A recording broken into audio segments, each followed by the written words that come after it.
Entonces, sí, la idea de hoy es empezar a mirar definiciones básicas que nos va a llevar a temas como, por ejemplo, el proceso de conversión de análogo a digital. Yo que conozco, pues, al menos las dos carreras que, digamos que hacen parte del área curricular, en este caso de pregrado, conozco eléctrica y conozco control. Por ejemplo, sé que no hay otro curso asociado a electrónica donde uno vea el tema de la conversión de análogo a digital, ¿sí? Entonces, para poder abordar ese tema, hay que hacer primero unas definiciones, ¿sí? Con respecto a cuándo se considera que una señal es análoga, cuándo se habla de digital, y un poquito ya ir introduciendo los procesos, ¿cierto?, que hay en el medio de esa conversión, ¿sí? Entonces, como les digo, hoy vamos a arrancar con algunas definiciones básicas y vamos a terminar justamente en esa diferenciación que se da para señales análogas y digitales. Y un poquito ya empezar a intuir, ¿no? Porque uno lo puede de pronto imaginar cómo sería ese proceso de conversión. Para que no se asusten, pues la idea no es tampoco entrar a mirar circuitos de conversión ni nada, sino tratarlo como un algoritmo, ¿sí? Si yo tengo una señal análoga con unas características, ¿cierto? Básicamente son características en cuanto a dominio y a rango de la señal. Pues, ¿qué procesos debería yo hacerle a esa señal? ¿Cómo la trato? ¿Sí? ¿Qué hago con ella para que luego de surtir ese algoritmo, ¿cierto? Luego de correr ese algoritmo, la señal quede convertida en digital? Obviamente, también para aclarar, los conversores AD no son algoritmos, son circuitos, son hardware. Sin embargo, pues como les digo, uno puede llevar eso, ¿cierto?, a una técnica, a una metodología, a un proceso, a una serie de pasos, y de esa manera es que yo lo hago para poderlo explicar bien, ¿sí? Entonces no veremos pues circuitos comerciales, no veremos cómo está construido un conversor análogo digital por dentro, pero sí vamos a entender los procesos, ¿cierto?, asociados a esa conversión, porque de ahí salen algunas consideraciones prácticas. En algún momento quizás a alguno de ustedes les toque adquirir un equipo de instrumentación digital, ¿sí? O una tarjeta de adquisición de datos, o un PLC, o un microcontrolador. Y dentro de la documentación de esos equipos, pues viene, por ejemplo, el tema de la cantidad de bits que tienen los conversores. Y claro, cuando uno ya tiene claro, cuando uno ya entiende el proceso de conversión, pues puede asociar esa cantidad de bits a una figura de desempeño, ¿no? A decir, no, este conversor tiene menos error por tener mayor cantidad de niveles, mayor cantidad de bits. Entonces, resumiendo, pues la idea de hoy es empezar con estas definiciones para que ahí vamos avanzando hacia el tema, el primer tema fuertecito, digamos, de este curso, que sería el tema de las conversiones, de análogo a digital y de digital a análogo. Y el tema de las conversiones simplemente, o sea, la principal razón para poder abordarlo aquí es que entendiendo lo que hay por debajo de ese proceso de conversión, uno llega también a tomar decisiones con criterio cuando, por ejemplo, tienen que implementar un equipo o comprar un equipo ya hecho, ¿cierto? Que viene con procesamiento digital. Entonces, vamos a arrancar, repito. Y pues, lo muy básico, ¿no? Lo más básico. Empezando por cómo definir una señal. ¿Cómo definiría usted una señal? ¿Sí? Y aquí sí me gustaría de pronto que ustedes me ayuden un poco, porque estoy seguro pues que ya han venido trabajando con señales, ya vieron circuitos, por lo menos me imagino pues que o la están viendo, de pronto ya han tenido la oportunidad de ver una electrónica análoga. Alguien me mencionaba que había visto o que estaba viendo simultáneamente digital en estos momentos. Entonces, ustedes ya han operado con señales, ¿sí? Pero quizás, o a lo mejor sí lo hicieron, ¿cierto? No han llegado a definir en algún curso previo qué es una señal, ¿sí? Ahora, si lo hicieron, fabuloso, me cuentan. Entonces, ¿quién me colabora ahí? ¿Cómo definiríamos el concepto de señal? ¿Quién me ayuda?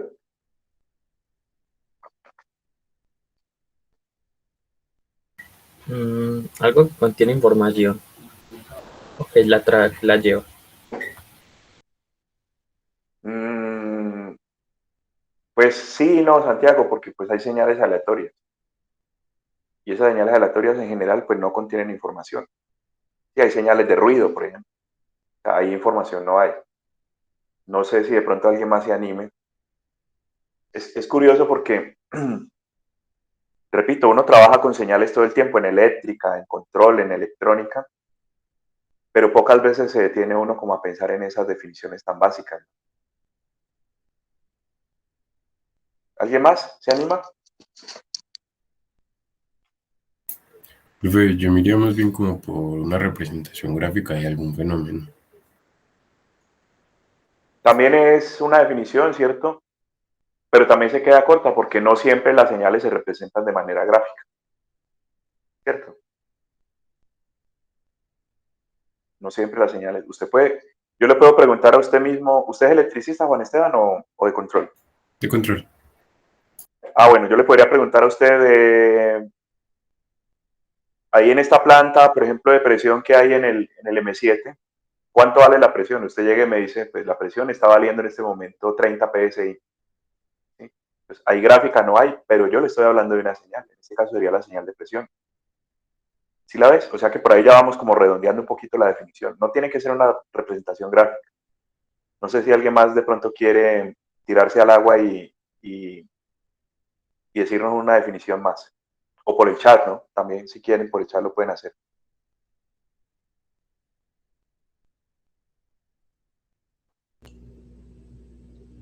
Ahora sí me escucha, profe. Sí, Salim, ahora sí se te oye. Eh, pues como cualquier cosa que nosotros queramos medir es una señal, así sea aleatoria, sea ruido, sea lo que sea. Ujú, ujú. Aunque parezca ruido, sigue siendo información. Entonces, para mí la señal es esa información que nosotros queremos medir o procesar, no importa la forma que tenga. Lo que no sé es cuáles serían las palabras bonitas para generalizar eso. O sea, vos te vas también por lo que decía Santiago de información. Sí, porque al fin y al cabo es lo que nosotros queremos ver como información, así sea errática la forma como esté presentada. Ok. Bueno, sí, no, vuelvo y repito, pues que para lo que nosotros manejamos, hablar de información es pedir mucho, ¿no? Porque hay señales, repito, que no conllevan información. Pero sí, es una definición y vale, ¿no? O sea, las señales de interés para nosotros son justamente las que traen información, ¿cierto? Cuando daba el ejemplo de lo de la presión, pues claro, yo estoy interesado en saber en el proceso en qué estado está. Entonces, la variable de presión o el valor de presión que me dan, de alguna manera me da información, tiene toda la razón.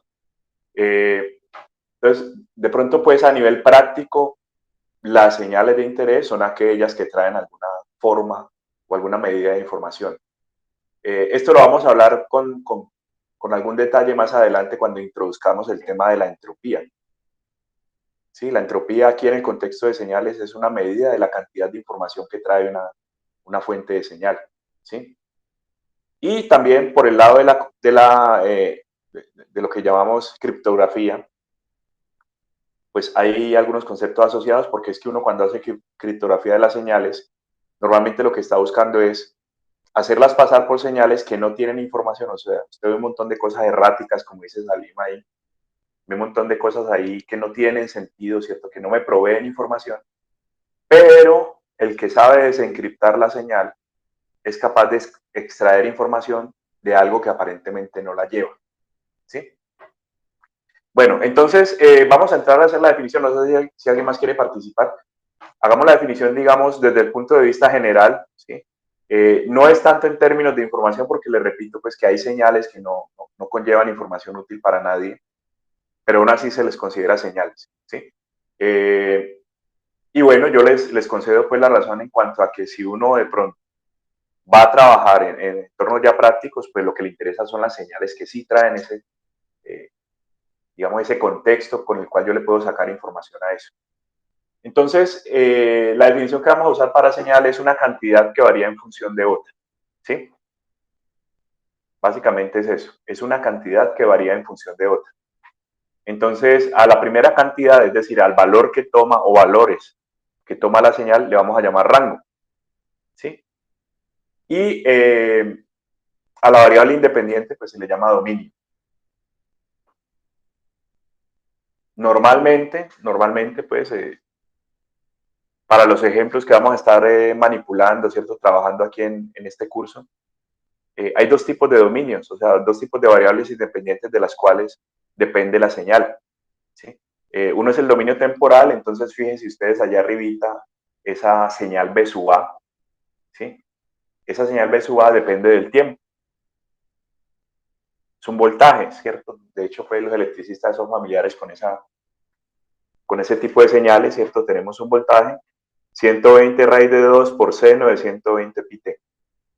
Ahí está mi señal. Y claro, cuando yo necesito establecer el valor de la señal, cuando quiero conocer cuánto, como dice que es una cantidad que varía en función de otra, pues cuando yo quiero saber el valor de ese voltaje B sub A, quiero conocer el valor de la señal, pues tengo que establecer qué valor de dominio voy a usar para poder evaluar esa señal.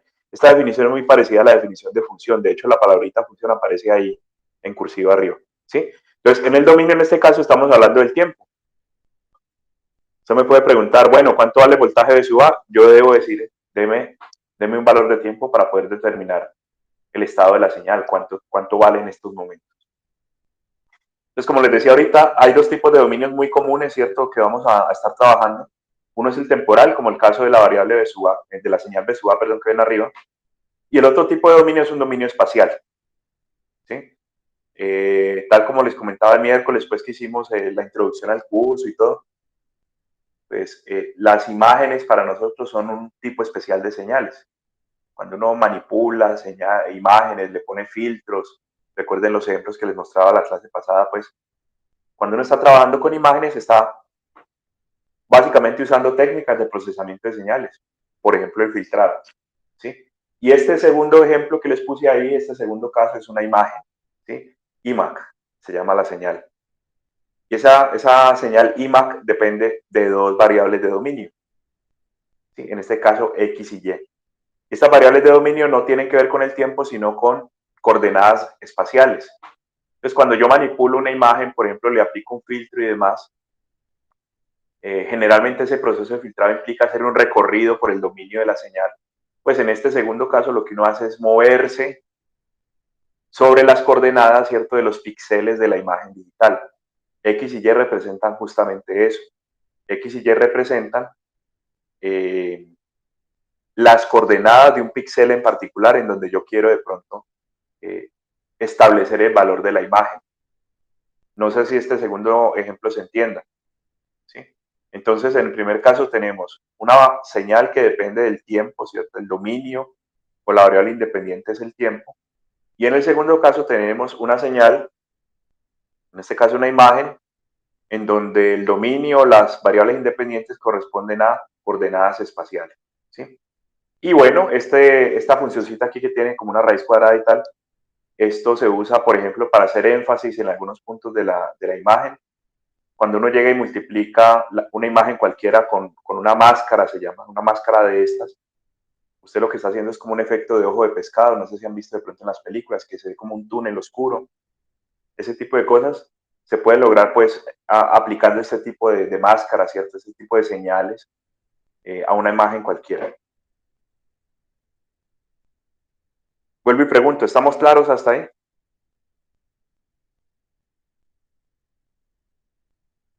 Sí, profe. Claro. Listo.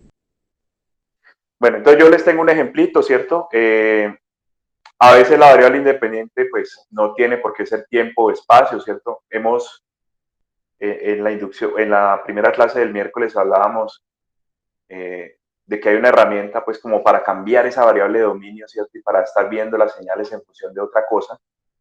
Y entonces eso es una herramienta pues muy útil y se usa mucho en ese contexto de procesamiento de señales. Y es, por ejemplo, cambiar del dominio del tiempo al dominio de la frecuencia, ¿no? Por ejemplo, para poder ver los armónicos que contiene una señal periódica. Entonces, justamente yo les hice un código, incluso lo tengo pues desde el semestre pasado. Ese código pues lo van a tener ahí ustedes porque a partir de ahora pues si necesitan de pronto visualizar el espectro de una señal, pues cogen ese código y con unas pequeñas modificaciones ya pueden estar viendo cómo es el contenido, ¿no? El contenido frecuencial de una señal arbitraria. De hecho, antes de ver el código, les presento esta gráfica que están viendo ahí. Como ejemplo, el semestre pasado, como yo ahorita estoy en la universidad, pues, pero el semestre pasado estaba tiempo completo en la casa, pues hicimos esta experiencia, ¿cierto? Tocar un acorde de guitarra. Ustedes saben que un acorde es tocar varias notas a la vez, ¿sí? Y entonces aquí estamos viendo la representación de la señal arriba. Como pueden ver acá, esta señal de arriba está representada en el dominio del tiempo, que es normalmente como uno tiende a representarla, ¿cierto? Porque es que esta señal seguramente fue adquirida con un micrófono, ¿sí? Y ese micrófono lo que hace es empezar a proporcionar unos valores de voltaje, por ejemplo, unos valores de voltaje, eso ya sería el rango, ¿sí? Unos valores de voltaje en función del tiempo, ¿no? Y en la medida en que el audio cambia, ¿cierto? Porque cambia la presión del aire cuando uno habla, cuando uno grita, cuando la guitarra suena, pues en la medida en que se varía esa señal de audio, pues entonces el micrófono va registrando esos cambios como cambios en voltaje, ¿sí? Entonces, esta primera representación de arriba sería X de T, es decir, la señal en el dominio del tiempo. ¿Sí? Cambios de voltaje, por ejemplo, en la medida en que el tiempo va evolucionando. Y claro, si yo necesito establecer el valor de señal, pues nuevamente, ¿no? Yo tendría que definir un valor de tiempo para ir y mirar cuánto está valiendo la señal en ese momento. Y aquí está lo otro, ¿no? Que es, me parece a mí lo interesante del ejemplo y del código que les voy a mostrar, a pasar, ¿sí? Que yo esta misma señal que está representada en este caso en el dominio del tiempo, la puedo ver también representada en el dominio de la frecuencia, ¿sí? Y seguramente, como lo saben los electricistas y también la gente de control, pues esa representación en el dominio de la frecuencia me da mi información útil para muchas cosas, ¿cierto? Para tomar decisiones, para ver, por ejemplo, ciertas características de un sistema. Hablábamos el miércoles de los temas de margen de ganancia, margen de fase. Eso corresponde a representación en el dominio de la frecuencia. Ahora lo electricista sí que es cierto, ¿no? Pues porque, por ejemplo, uno tendría o querría ver, digamos, en una red de distribución, han puesto unos paneles solares y un inversor. Yo espero pues que más o menos se entiendan y se ubiquen un poquito con lo que estoy hablando. Tenemos una red de distribución y hay un usuario de la red que tiene unos paneles y entonces ese modelo todavía no ha llegado aquí a Colombia, pues, pero hay países en los que uno le puede vender, ¿cierto? Le puede vender energía a la red. Como decirle a EPM, mire, yo tengo unos paneles, me sobra energía porque en este momento no estoy gastando. ¿A cómo me la paga? Yo inyecto energía pues a la red de distribución, ¿sí? Para poder hacer eso hay que poner unos inversores y esos inversores normalmente generan unos armónicos a la red que se consideran ruido. Y si esa cantidad de armónicos que usted le está generando a la red es muy alta, pues EPM o lo castiga o no le compra esa energía, ¿sí? Entonces, en eléctrica sí que es cierto pues que uno usa esta herramienta de visualización de espectros en el dominio de la frecuencia para hacer análisis de las cosas, ¿no? Yo no sé mucho de máquinas, por allá en mi pregrado vi un curso de máquinas, pero yo sé, ¿cierto? Recuerdo vagamente que dependiendo del diseño que uno haga de la máquina, por ejemplo de un motor de inducción, digamos, uno genera unos armónicos a la red también. O sea, usted pone un motor ahí a funcionar en su casa de cierta potencia y empieza a contaminar con armónicos a los vecinos de su casa, pues que están conectados a la misma red. Entonces, todo eso es más fácil establecerlo, visualizarlo, analizarlo y entenderlo. Si usted coge esta señal y la representa en este caso, pues como están viendo ustedes allí en el dominio de la frecuencia. Listo. Ahora, ¿cómo se hace este paso del tiempo a la frecuencia? Cuando ya la señal la tengo, por ejemplo, digital, en MATLAB, ¿cierto? Esa sería, digamos, el asunto pues que estaba hablando de mostrarles el código. Eso es lo que vamos a ver aquí. Listo. Entonces, yo les recomiendo mucho que tengan a la mano este código. De hecho, ya estoy ahí redactando la guía del primer laboratorio, ¿sí? Y a ustedes les va a tocar manipular, por lo menos en el primer punto, señales de audio. De pronto un pedacito de una canción, o se graban la voz de ustedes, ¿sí? o descargan un audio de algún animal, cierto, salvaje, y entonces lo van a manipular con MATLAB, ¿sí? Entonces, tengan este código a la mano porque aquí está la clave. De pronto, sin entender mucho el detalle pues, de qué se está haciendo acá en el código, porque más adelante lo vamos a explicar bien, sin entender mucho el detalle, sí tengan el código a la mano porque ahí casi que en automático uno puede copiar el código y transformar la representación en el tiempo de la señal al dominio de la frecuencia. Entonces voy a medio explicarlo, ¿cierto? Si alguien de pronto quiere interrumpir, preguntar algo, comentar algo, corregirme algo, hágalo, listo. La idea es que revisemos este código un poquito. Yo ahorita se los muestro funcionando pues en vivo. Lo voy a correr en MATLAB. Ahorita abrimos el MATLAB pues y lo miramos corriendo, pero por ahora quiero que medio se entienda qué es lo que está pasando ahí en ese software, ¿no? En ese programita que están viendo ustedes en el tablero. Vale. Hace unos añitos, no hace mucho, el Toolbox de procesamiento de señales estaba basado en un enfoque estructurado, en un enfoque de funciones. Los lenguajes de programación de cierta antigüedad tienen ese enfoque. Por ejemplo, a mí me tocó aprender lenguaje C en la universidad cuando estaba en el pregrado, y el lenguaje C es un lenguaje estructurado o basado en funciones. ¿Qué significa eso de estructurado basado en funciones? Que usted tiene un problema grandotote, ¿sí?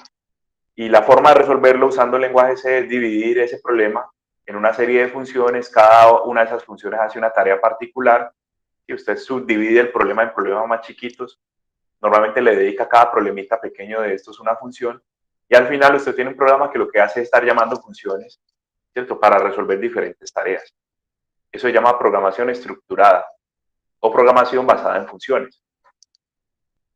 Ahora MATLAB cambió y de hecho a mí me costó un poquito al principio como adaptarme a ese cambio, en el sentido que ya no es una programación estructurada basada en funciones, sino una programación orientada a objetos.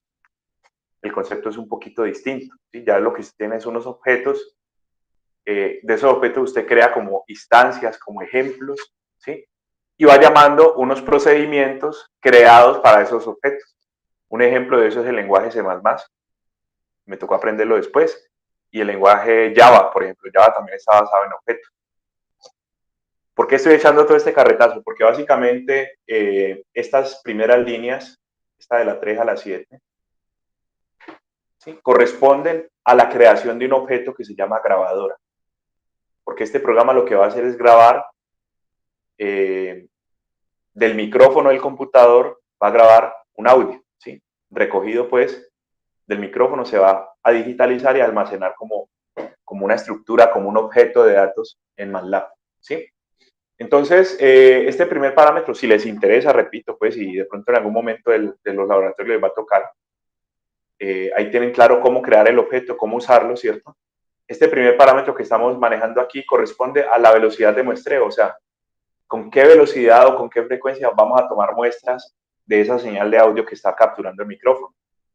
En este caso, este es un valor como estándar, digamos. En este caso estamos hablando de que las muestras se van a tomar a 22.050 Hz. Sí, para multimedia, para ingeniería de sonido, eso es un valor de frecuencia de muestreo, repito, estándar, eso se maneja mucho, ¿sí? Y en la línea 4 que ven ustedes aquí, estamos creando el objeto. El objeto es del tipo audio recorder, o sea, va a ser una grabación de audio, ¿sí? Con esa frecuencia de muestreo. Esto lo voy a poner aquí, aunque todavía no lo hayamos hablado, ¿cierto? Es la cantidad de bits.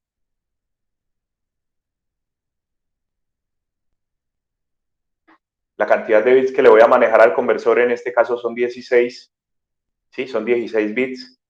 El conversor va a hacer la transformación de la señal a digital con 16 bits. Si eso no lo tienen claro todavía, no se preocupen, o sea, no tienen por qué saberlo tampoco. Lo vamos a explicar en su momento, ¿no? Eso tiene que ver con la resolución en cuanto a la conversión, ¿sí? Entonces, son 16 bits, que es un valor también estándar, y acá el número de canales.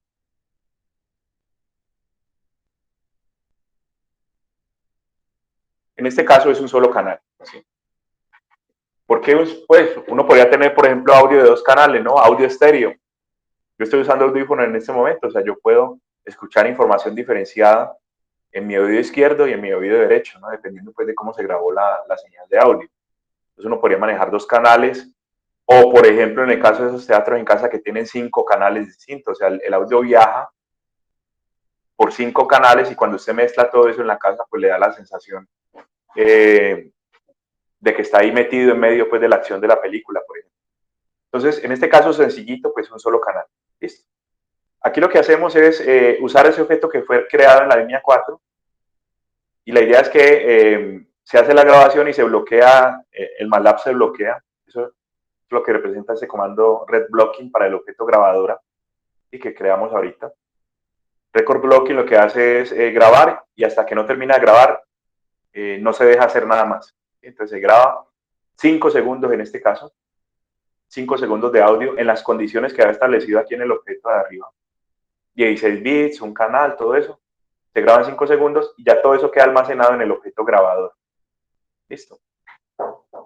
Voy a parar allí un momentito y me dicen si tienen alguna pregunta.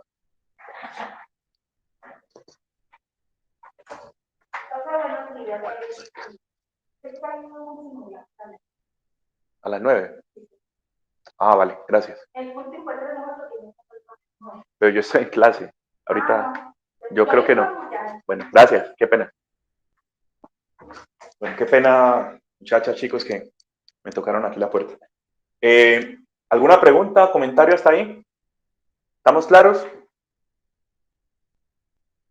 Claro. Listo. Sí, claro, profe. Ok, gracias. Entonces, ya lo que viene aquí es recuperar la información, ¿cierto?, de las muestras que se tomaron de la señal de audio. Eso se logra con este procedimiento que se llama Get Audio Data, ¿cierto? Como recupéreme la información o los datos del audio, ¿sí? Del objeto grabadora que yo había creado inicialmente, ¿sí? Aquí le quito el promedio por razones que luego les voy a explicar pues con más calma. La idea es, quitándole el promedio, es que no me aparezca un armónico, normalmente pasa, un armónico así fuerte en frecuencia 0, ¿sí? Y ese armónico fuerte a veces me enmascara la información del resto de armónicos que pudiera tener la señal. Entonces, le quito el promedio, le quito el nivel de DC a la señal. Si lo quiero hablar en términos de electrónica, le quito el nivel de DC. Porque me interesa más bien es ver el resto de información que pueda tener el audio, ¿no? Este bloque de acá lo que hace es hacer la representación de la señal en el dominio del tiempo. Ahí yo creo que no hay mucho problema, ¿cierto? Se hace un plot de la señal X que se recuperó acá con respecto al tiempo y aquí hay una pequeña conversión en la línea 15. Luego, si quieren, la analizan con calma y si hay alguna pregunta, con mucho gusto yo se las respondo, ¿sí?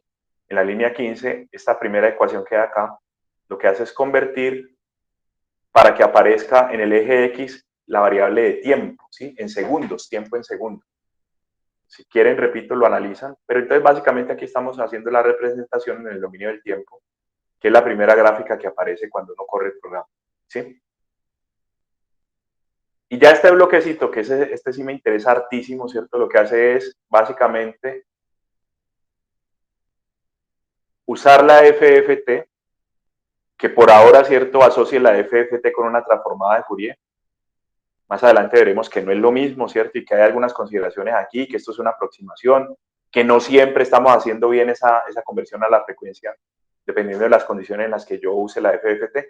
Pero entonces, por ahora, fe ciega ahí, ¿cierto? Un acto de fe conmigo y me creen en cuanto a que la FFT sería como la transformada de Fourier, ¿sí? Y hacemos también una estimación de la variable de frecuencia para poder hacer el gráfico en Hertz. Van a ver ustedes ahorita que eso aparece en Hertz. Entonces, la línea 19 lo que hace es transformar la señal X, que era la que estaba representada en el dominio del tiempo, a una X mayúscula que sería ya en el dominio de la frecuencia con esta formulita de arriba, ¿sí?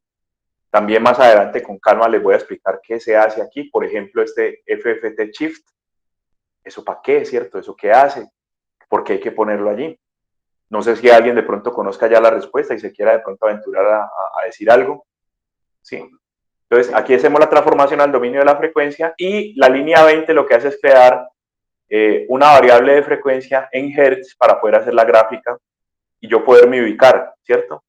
poder decir, uy, aquí hay un armónico fuerte en 2000 Hz, por ejemplo. Usted ya lo podría ubicar de una, ¿cierto? Con su valor de frecuencia correcto, si hace esta transformación, esta generación de F que tenemos aquí en la línea 20. Y bueno, finalmente pues ya se grafica el segundo gráfico, que sería F mayúscula, X mayúscula, o sea, el espectro de magnitud, porque por aquí hay un valor absoluto, el espectro de magnitud de la señal en función de la frecuencia, o sea, de la frecuencia medida en Hz. Vuelvo y pregunto si estamos claros ahí. Yo voy a pasar a MATLAB para que veamos eso, cómo funciona, digamos, en caliente el programa, ¿cierto? Pero les pregunto, ¿estamos claros? ¿Está más o menos ahí? Lo que me interesa que quede claro es esta parte, la línea 19 y 20. Profe, ¿Qué hubo? una Laura. duda. En Sí. el caso de que no se haga, pues no se hiciera la transformada a Hertz, que es la línea 20, ¿en qué Sí. unidades de frecuencia me estaría dando la línea 19? MATLAB, por ejemplo, ¿cierto? Estamos hablando concretamente del programa. MATLAB es que todos estos son vectores. Empecemos por ahí, Laura. X minúscula es un vector, ¿sí? X minúscula es un vector. Como es un vector de audio que ha sido muestreado a una velocidad altica, si usted graba 5 segundos, tiene 100.000 muestras, ¿cierto? Entonces, X es un vector que tiene una longitud grandotota, 100.000 muestras, y eso en multimedia es muy común. Cuando uno manipula multimedia, imágenes, audio, video, tiene una gran cantidad de datos, ¿sí? Entonces, X sería un vector de 100.000 muestras, pongámosle pues por dar el ejemplo. Digamos que usted acá, en esta representación en el tiempo, no hace la formulita para transformar a tiempo, sino que manda el plot con la X sola, que es más o menos la pregunta que tú haces para la frecuencia. Entonces, te la va a contestar en el tiempo y luego en el otro caso. Entonces, digamos que usted aquí en el plot, línea 15, no hace este asunto acá y simplemente manda a plotear, a graficar la X sola. Yo no sé si alguien sabe qué pasa ahí cuando uno manda un vector a graficar sin más. Plot X, ¿qué pasaría? ¿Alguien sabe? Me ayuda con la respuesta. Vos misma, de pronto, Laura, ¿sabes? ¿Te ha pasado? ¿Has hecho algún tipo de plot de ese tipo? No, profe, no. Bueno, ¿qué pasa? MATLAB asume que la variable de dominio es el índice de la muestra, ¿sí? Entonces, la primera muestra la grafica contra 1, la segunda muestra es un 2, la tercera es un 3, la cuarta es un 4, hasta las 100.000. Incluso si quieren, ahorita hacemos la experiencia para que lo vean. Quitamos esa parte del tiempo y van a ver cómo MATLAB graficaría X, ¿cierto? La evolución es la misma, ¿cierto? Veo la señal cómo cambia, pero si me paro en el eje X, lo que voy a ver es 1, 2, 3, 4, 5, 6, hasta la última muestra, que es 100.000. ¿Sí? Igual pasaría acá. Igual pasaría acá, Laura. Si usted de pronto se omite esta parte de la línea 20 y aquí no grafica en la línea 24 con la F, sino solamente la X mayúscula, pues lo que va a pasar es que se le grafica la señal usando como dominio el índice. ¿Sí? Primera muestra, segunda muestra, tercera muestra, hasta la muestra, pues, la última, la que haya pues en el vector. ¿Ya? Entonces, eso es complicado porque usted ahí no puede sacar información de manera directa. Por ejemplo, para un armónico, usted llega y ubica un armónico de su señal o una componente de frecuencia y usted ahí ya no tiene directamente pues la forma de determinar qué valor de frecuencia representa eso en Hz. Entonces siempre sí será como más recomendable hacer este tipo de cosas para que les quede ya representada la señal como es. No sé si le contesté, Laura. Sí, profe, gracias. Bien, voy a parar aquí la presentación para poder mirar MATLAB. Permítame, es que tenía esto en función de una sola ventana. Y ahorita sí necesito pasarme.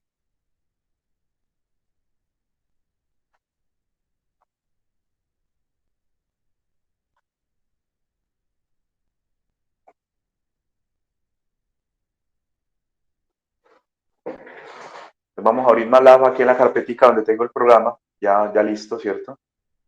Y lo miramos. Este es el mismo que le estaba mostrando ahorita, ¿no? Pero ya está aquí en MATLAB. ¿Ok? Vamos a correrlo. Yo les comentaba, permítame, me devuelvo un momentico aquí a la presentación que estaba haciendo. Esta fue una experiencia ahí en vivo, ¿cierto? Que hicimos la clase pasada.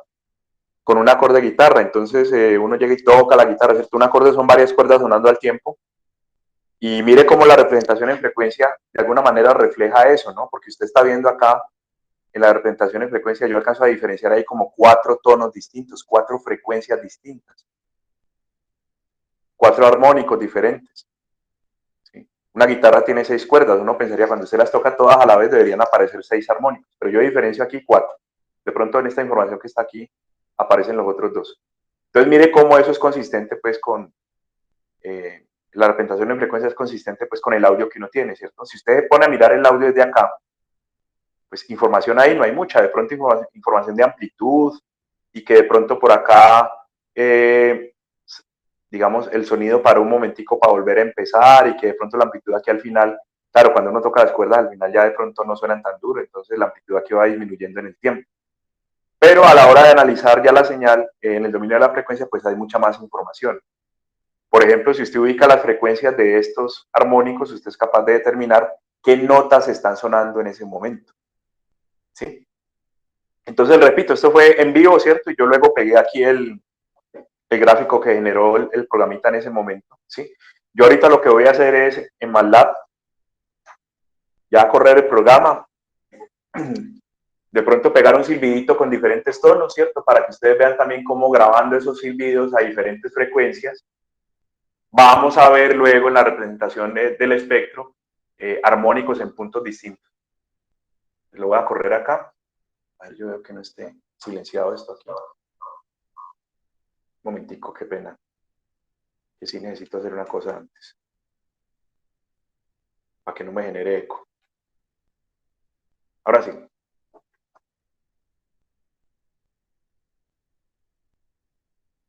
Aquí me dice, bueno, si va a empezar a grabar, cierre aquí, ¿no?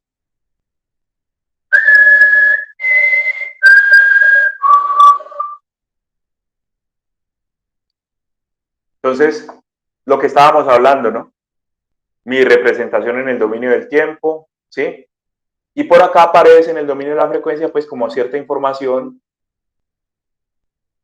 bastante, digamos, notable, ¿cierto? Se diferencia, aparentemente pues aparecen como 3 armónicos, aquí hay como 3 o 4, ¿cierto? Quizás con un zoom podríamos, que yo silbé 4 tonos, de pronto si nos arrimamos un poquito más, lo podemos ver. Entonces, vuelvo a lo mismo, ¿cierto? Esta representación en el dominio de la frecuencia, pues es bien útil cuando se necesita sacar algún tipo de información de la señal. Al punto que, por ejemplo, hay sistemas de reconocimiento de comandos de voz, como cuando usted tiene un aparato como me recuerdan este asistente que tiene Google y que tiene Apple, pues que uno le habla y él entiende, ¿no? O también para reconocer voces, ¿no? Yo quiero diferenciar la voz de un hombre de la voz de una mujer, entonces la distribución espectral, pues, de la señal es distinta, ¿no? Los hombres tendemos a tener voces más graves, o sea que los armónicos y la información espectral está más concentrada en las bajas frecuencias. Y las mujeres tienen una voz como más aguda, entonces tienen alta frecuencia. Entonces, ahí está, digamos, el tema de cómo esta representación alternativa en el dominio de la frecuencia pues me puede ayudar a mí a entender mejor la señal, a extraer características y a clasificar. Mire lo que estábamos hablando, ¿no? 2000 Hz. Uno podría pensar, mira, este tono que generó cuando silbó está por ahí por los 1700, por ejemplo. 1700 Hz. Y observen también, voy a volver aquí con el zoom normalito, acá, ¿sí? Observen también cómo los ejes de ambos gráficos están en segundos en este caso, ¿cierto? Fueron 5 segundos de grabación, aquí está, ¿sí? T en segundos, y F está en hertz. Entonces, como vieron ahorita aquí es el zoom, había un armónico aparentemente pues alrededor de los 1700 Hz y uno podría ahí determinar el resto pues de información espectral, de contenido que tiene la señal en términos de la frecuencia. Vamos a hacer para de pronto un poquito contestarle a Laura la pregunta que hizo. Salim.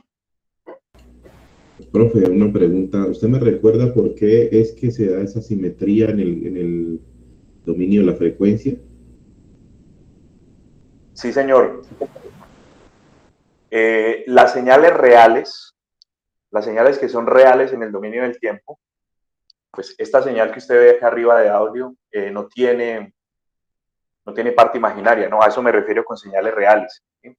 No es compleja, ¿sí? No tiene parte imaginaria, es simplemente un valor real que evoluciona en el tiempo. Las señales reales tienen una propiedad, cuando uno las pasa al dominio de la frecuencia, esa propiedad se conserva cuando se usa la FFT. Esa propiedad se llama simetría hermitiana. Más adelante la hablaremos pues con calma pues en la teoría. La simetría hermitiana establece que si usted mira un espectro de magnitud, ¿sí? Cualquier componente espectral que usted vea en un valor f, en magnitud se va a ver reflejado en menos f. ¿Sí? ¿Que por qué? Porque es que la transformada de Fourier trabaja con unas exponenciales complejas y a la hora de multiplicar esas señales reales por exponenciales complejas aparece un término en f y otro término en menos f. ¿Sí? Repito, más adelante con calma yo les explico pues bien el tema, pero la razón es esa, Salim, no sé si le contesto. No es una simetría completa, es hermitiana, porque aquí solo estamos viendo la magnitud, ¿sí? Recordarán de sus cursos de matemáticas especiales que en el dominio de la frecuencia pues aparecen valores complejos, ahí sí, ¿cierto? De una señal real, de origen, como era esta del audio, aparecen valores complejos en el dominio de la frecuencia. Entonces aquí solo le saqué la magnitud de esos valores complejos. Si yo hoy miro la fase es antisimétrica, o sea, lo que aparece aquí al lado derecho se ve reflejado en forma negativa al lado izquierdo, ¿sí? Si aquí hay una fase positiva para frecuencias de este lado, acá al otro lado estaría con un menos. Entonces por eso se llama simetría hermitiana, porque en magnitud es simétrico y en fase es antisimétrico, ¿ya? Pues como aquí estamos viendo la magnitud, pues solo aparecen, digamos, los componentes como reflejaditos, así como lo dice Salim. ¿Le contesté, Salim? Sí, señor. O sea que con mirar de cero en adelante, ahí está la información que uno necesita, ¿cierto? Es De una correcto, manera. incluso la información de fase también está completa, porque si usted sabe cómo es la simetría hermitiana y tiene un valor de fase para este lado, pues sabe que al otro lado sería el negativo. ¿Listo? Listo, gracias, profe. Bueno, vamos a hacer lo que le había comentado a Laura, creo, Laura, sí. Voy a quitar aquí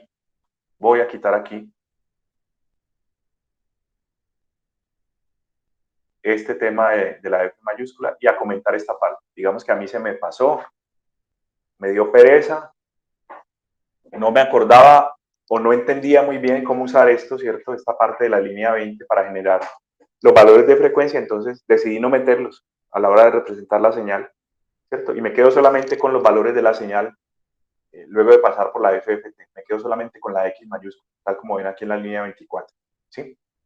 No voy a representar eso en Hertz. Entonces, otra vez voy a estar hablando ahí como para que quede algo grabado. Vamos a ver qué nos suelta el gráfico ahorita. Y particularmente fíjense en los valores de espectro. ¿Qué ha pasado ahí? Realmente, mire, eso ya arranca en cero. Salim sí hizo notar, ¿cierto? Hizo notar que los valores antes de hacer este cambio estaban con frecuencias negativas y frecuencias positivas. Ahora me cambió el valor de espectro y arranca en cero. Obviamente yo ya no puedo decir que estos son 0 Hz o 20.000 Hz o 40.000 Hz. No, esto ya es un valor de índice. Si yo me voy a MATLAB, al espacio de trabajo se llama, ¿sí? Y voy y miro la longitud, ¿cierto? El tamaño que tiene la variable X, ahí lo pueden ver, lo acabo de resaltar, está en azulito oscuro en la esquina inferior izquierda, ¿sí? El tamaño de X es 110.250 muestras, o sea, ese es el tamaño del vector que acabo de crear, ¿sí? 110.250. Y eso es consistente, si usted se fija, con el rango que le está mostrando aquí para la evolución del eje X. Eso llega como hasta 110.000, casi 120.000. Eso es lo que estábamos hablando ahorita, ¿sí? Si yo no especifico qué dominio quiero representar, el MATLAB asume que yo quiero trabajar con los valores o los índices de la muestra. La muestra 0, la muestra 1, la muestra 2, la muestra 20.000, la muestra 40.000, la muestra 100.000 y así. No sé, Laura o el resto, si estamos claros con eso. Profe, sí, pues lo que le entendí es que según ella no me estaría mostrando como la frecuencia, sino como cada una de las muestras individualizadas. Como el índice, Laura, Ah, como ok, el índice. sí. Entonces sí conviene, ¿no? Conviene harto, pues venga, yo vuelvo y corrijo para que no me quede el código con esta versión. Conviene harto entonces generar una variable, un vector de valores de frecuencia, ¿cierto? Que sería esta línea 20 que estoy descomentando. Y a la hora de graficar, pues lo grafico, el espectro, ¿cierto? La X mayúscula la grafico contra la F, ¿sí? Y si quieren la volvemos a correr otra vez. Vamos a hablar un ratico ahí mientras va grabando, ¿cierto? Claro, esa variable F, ahí está. Creada así artificialmente me permite a mí poder representar el espectro ya en función de la frecuencia en Hz, ¿cierto? Menos 5000 Hz, 5000 Hz. Mire, por ejemplo, cómo la voz mía, ¿cierto? Lo que estaba hablando en ese momento está limitado a una banda, ¿cierto? Esa señal está limitada en banda, esa es la definición.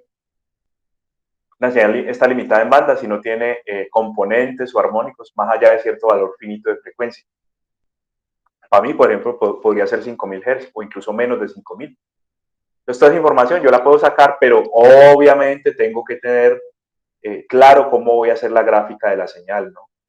Y ahí es donde yo les recomiendo mucho pues que se peguen de este código y de manera genérica aprendan pues a diseñar, a graficar, perdón, espectros siempre en función de la frecuencia para que se puedan ubicar fácilmente. Bien. Bueno, me pasé de una sin preguntar otra vez. ¿Alguien más quiere comentar algo? Yo tengo una pregunta. Dime. ¿Por qué en la línea 20 se le resta 1 y también se le resta 0.5? ¿Y por qué se multiplica por la velocidad de muestreo? Esa es la, digamos, ese es, Víctor, lo que les digo que luego les voy a entrar a explicar en detalle. Listo.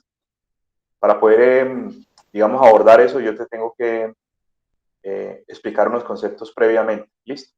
Por ejemplo, el concepto de rango fundamental. Ese todavía no lo hemos hablado. Aprovecho y pregunto, ¿no? Si alguien de pronto ya lo ha manejado, no sé si señales y sistemas lo explican. ¿Alguien me corrige? ¿Me contesta? Rango fundamental, ¿lo vieron antes de pronto? ¿Alguien le ha tocado ya?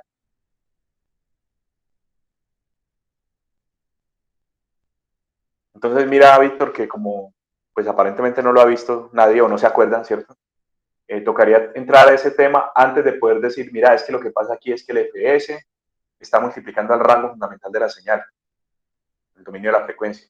Y eso es lo que está pasando ahí, ¿cierto? Si yo le contesto eso, usted me dice, ¿y eso qué? O sea, ¿qué rango fundamental, por ejemplo? Entonces, acto de fe, Víctor y los demás, acto de fe, créame que así es y créame también que más adelante va a quedar claro. Listo, más adelante se lo explico con calma. ¿Vale, Listo. Víctor? Listo. Bien, ahí les dejo también el código, ¿no? Para que lo usen como ustedes quieran, ¿cierto? De hecho, ya en el primer laboratorio les va a tocar. Ahorita les voy a hablar un poquito de eso. Yo, Pablo. Una pregunta. En la gráfica de la frecuencia, ¿el rango cuál es? Pues en la magnitud ¿es cuál?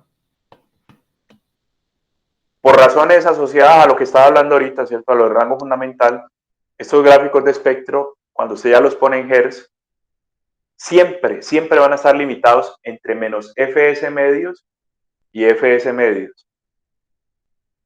A ver, vos mismo, Pablo, ¿te acordás cuál era el valor de FS que teníamos en el código? ¿A qué velocidad estábamos capturando la señal? ¿Te acordás? 2000 y algo, ya no me acuerdo, profe. 22.000, Ah, bueno. 22.050. Listo. Entonces, como ese es el valor de FS, 22.050, el espectro siempre va a quedar confinado al rango de menos 11.025 a 11.025. Y mira que sí es consistente. Píllate el gráfico, los límites que tiene. ¿Sí? De menos 11.000 y pico a 11.000 y pico. ¿Sí la ves? Está hablando de los hertz. Sí, de los hertz. Estoy hablando Ah, de la sí, frecuencia. mi pregunta pues no sé si de pronto estoy equivocado haciendo esta pregunta. Me refiero, es, por ejemplo, en el eje Y, pues como cuál sería la variable si es No sé si me hago entender. Bueno, sí, se lo contesto de esta manera. Más bien, hablemos de unidades de medida, ¿cierto? Ponga que esta señal X que tenés arriba, pues eso viene de un micrófono, ¿cierto? Del micrófono que tiene mi compu acá, ¿sí? Uno lo puede asociar con un voltaje. Listo. Tú me preguntas, ¿cuánto vale la señal X en el tiempo 1.5 segundos? Me paro aquí, ¿cierto? En 1.5 segundos para determinar el valor de la señal y yo te contesto 0.2 voltios. ¿Sí? Lo ponemos en términos de voltaje. Entonces, si esta señal X está en términos de voltaje, también lo está esta otra representación, ¿cierto? Lo que pasa es que aquí el voltaje dependería no del tiempo, sino de la frecuencia. ¿Te Yo creo que contesté? tendría sentido hablar de decibelios. Ahí. Pero decibeles no es una unidad de medida, sino una escala, una forma de escalar la información, ¿cierto? Todos sabemos que los decibeles lo que hace es manejar una escala logarítmica. Entonces vos podrías hablar de 10 decibeles. Bueno, entonces yo hago la cuenta, la puedo hacer mentalmente, ¿no? Es que los decibeles, cuál es el logaritmo de la señal y multiplicar por 20, ¿no es qué? Pero realmente ahí estás también hablando de voltaje, por ejemplo. ¿Listo? Listo, profe, gracias. Sino que cuando las señales tienen unos rangos muy, muy amplios de variación, ¿cierto? A veces sí conviene manejar más bien los decibeles. ¿Sí? Eso se usa mucho para el tema de los filtros. Más adelante también vamos a entrar de pronto a considerar ese tipo de cosas. Pero por ahora, pues, como las escalas por ejemplo, de un voltaje para audio, si no recuerdo mal, MATLAB maneja los audios entre -1 y 1, ¿sí? Entre -1 y 1, pues ahí la escala no es muy grande ni muy diferenciada, pues, y se podría simplemente manejar una escala lineal. Pero de pronto, ¿cierto? Y sobre todo para espectros, lo manejan mucho, se tiende a manejar tanto la escala del rango, o sea, esta escala de acá, como la escala del dominio, manejar las logarítmicas, ¿sí?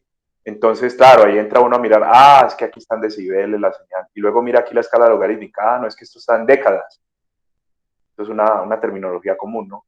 Eso avanza en décadas, la escala pues de frecuencia. Entonces pasa de 10 a 100, de 100 a 1000, de 1000 a 10.000 y así.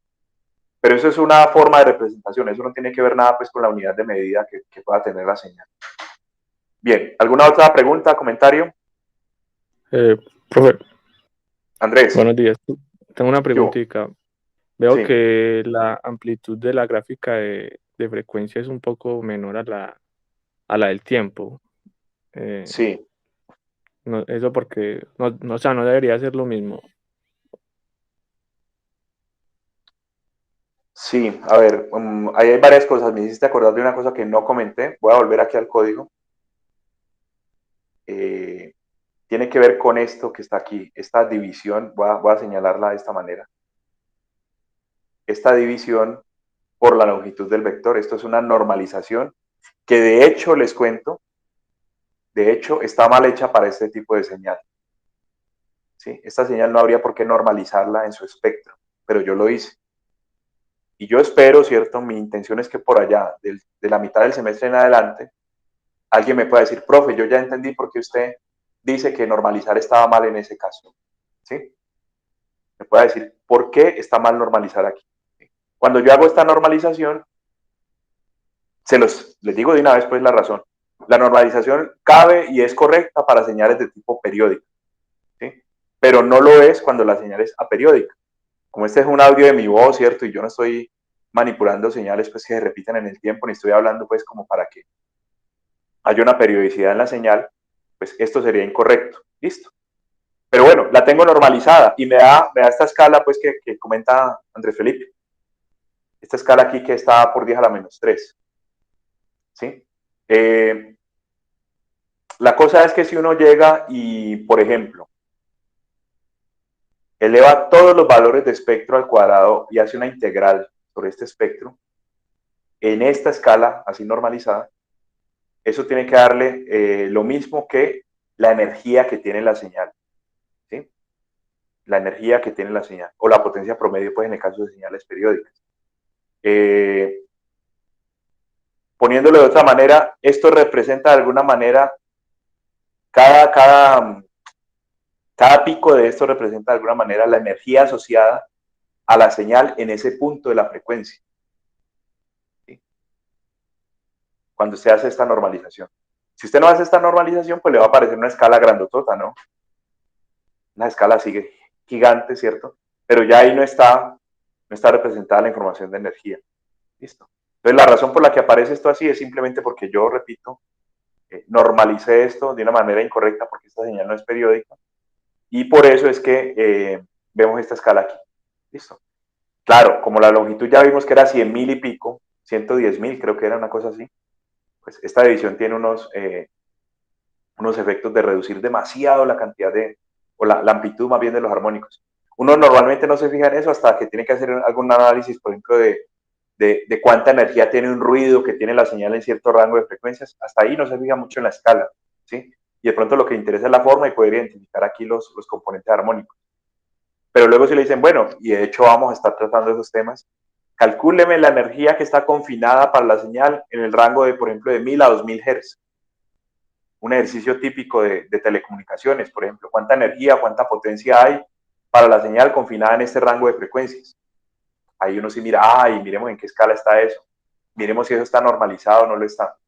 Pero en este caso, pues, da pequeñito, es porque estamos dividiendo por un valor de 100.000 y entonces esos componentes se reducen, pero la forma es la misma, pues, que sería proporcional a esta, ¿no? La forma sería igual. No sé, André Felipe, si le contesté. Sí, profe, muchas gracias.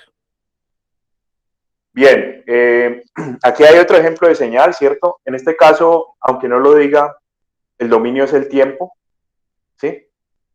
Y esto es una señal de electrocardiograma, ¿no? Esto se usa para, o se captura primero, pues, desde unos electrodos que se ponen en el pecho, ¿cierto? Para una persona. Y luego, pues, con una señal de estas típica, esto tiene como unos intervalos ya bien identificados. El P, el Q, el R, el S y el T. ¿Sí? Un experto, digamos, Salim, ¿qué hubo?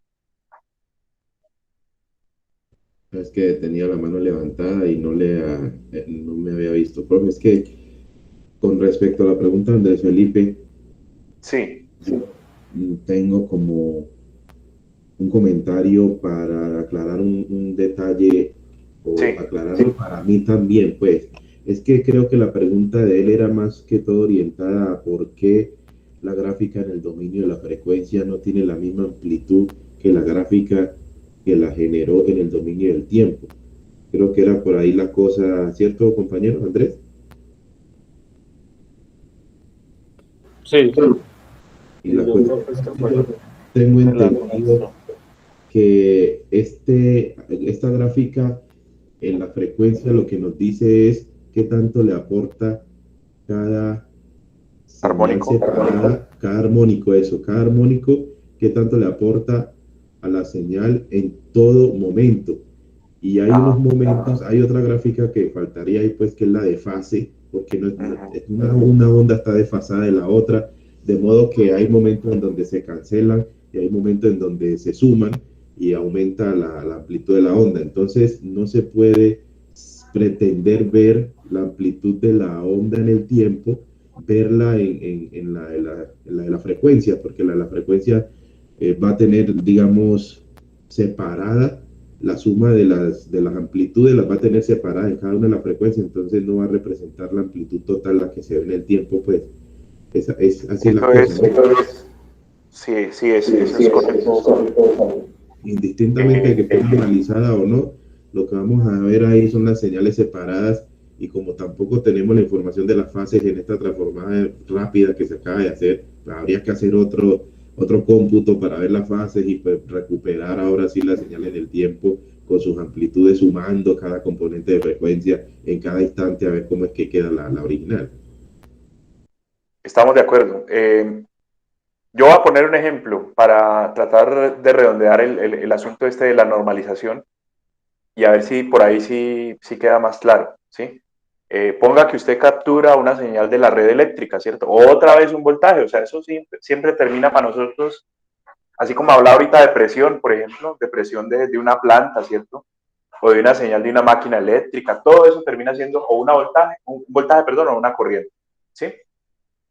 Entonces, hagamos el ejercicio mental con un voltaje. Listo. Un voltaje capturado de la red de distribución y pensemos pues que esa red está bien, ¿cierto? y que el único armónico que tienes es el componente de 60 Hz.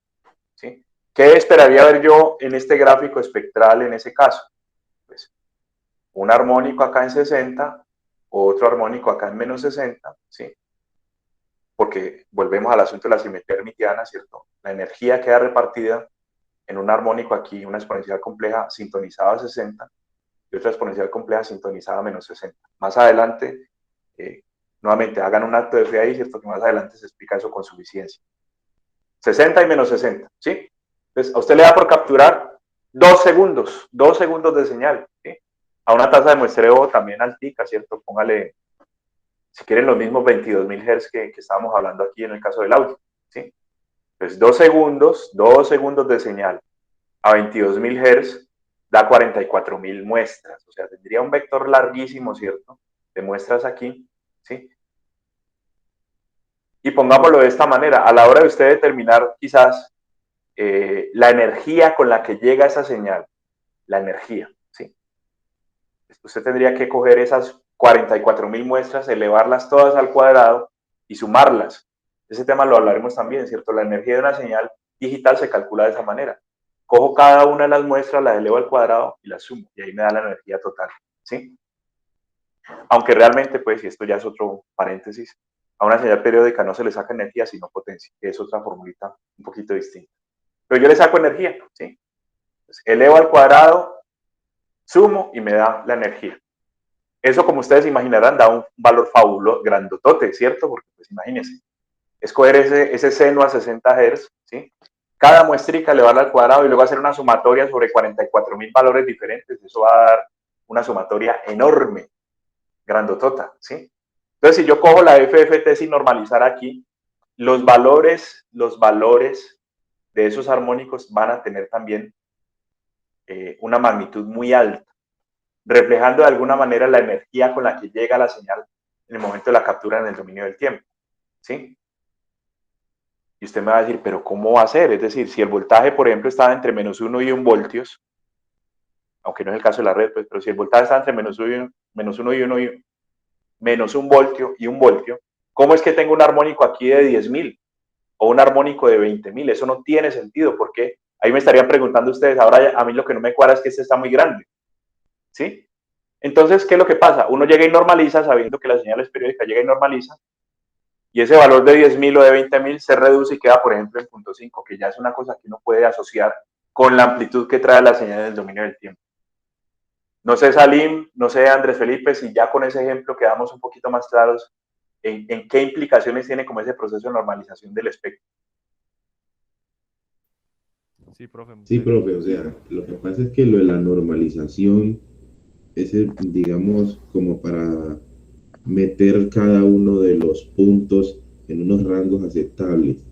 Pero lo que yo le estaba comentando es que la duda del compañero iba más Sí. orientada, tuviera o no la normalización, a por qué no quedaba el espectro de la frecuencia con amplitudes similares a la de la señal original. Y es que no tiene por qué, porque o incluso va a quedar es menor porque lo que acaba de decir, cada armónico le va a aportar en un punto exacto a la señal su parte de amplitud, ¿ya? Y eso no se va a poder ver simplemente en la gráfica de frecuencia, habría que mirar la gráfica de frecuencia, la gráfica de fase y hacer el proceso inverso para sumar cada componente de frecuencia en el tiempo exacto que se quiera ver la amplitud. Ya te entendí, Salim. Claro, o sea, vos lo estás explicando en términos de la reconstrucción, ¿sí? Está muy claro, ya caigo en cuenta y les voy a poner otro ejemplo para redondear ahí la idea y poder avanzar en el tema. Nosotros hicimos ahora unos años un sintetizador de voz. Entonces usted le decía al MATLAB, pronúncieme la A, ¿sí? Entonces, la A.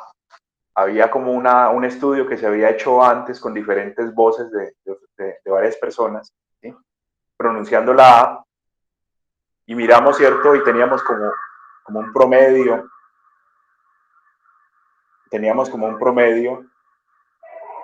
de cuál era la distribución de los armónicos para esa vocal, ¿sí? La A, entonces, en promedio tiene estos armónicos ubicados en estos valores de frecuencia. Entonces, claro, a la hora de reconstruir lo que hacíamos era coger cada armónico con su magnitud coger cada armónico con su magnitud, cada armónico con su fase, y hacer una sumatoria y poner a Malava que reprodujera esa sumatoria de armónicos, ¿cierto? De cosenos, básicamente, para que sonara como nada. Eso nos fue bien, ¿cierto? Sonaba como un robot, pero sonaba más o menos bien. O sea, la A sonaba bien, las vocales sonaban bien. ¿Listo? Entonces, claro, lo que dice Salim es correcto. Si yo voy a manejar una señal que tiene en total una amplitud de 0.2, por ejemplo, como es el caso de la gráfica que estamos viendo acá, pues una amplitud de 0.2 pueden ser varias señales, varios armónicos, varios cosenos, ¿cierto? Con amplitudes de 0.05, por ejemplo, que a la hora de la suma terminan generando esa señal de amplitud mayor. Pues ya le entendí a Salim, ¿cierto? Lo que quería decir. Claro, estas señales sumadas tienen el potencial de llegar a generar señales en el dominio del tiempo con estas amplitudes de 0.2. ¿Listo? Bueno, vamos a avanzar. Yo creo que ya quedó más o menos claro el asunto. Estaba hablando de esto, ¿cierto? Y estaba diciendo básicamente que en este tipo de señales SG, los médicos llegan y analizan, ¿cierto?, estos intervalos y a partir de ahí pueden establecer condiciones de arritmias y condiciones pues, de patologías como para poder estudiar un poquito si la persona tiene un corazón que está sano, si el sistema está funcionando bien o no, ¿sí?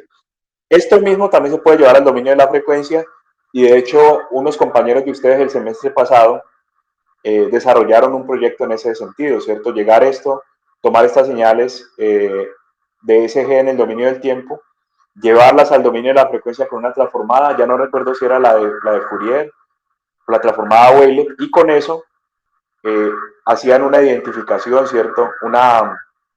Una detección de ciertas patologías pues, del corazón. Esto se ha estudiado mucho y hay mucha información ahí con respecto a esto. Denme un segundito, por favor.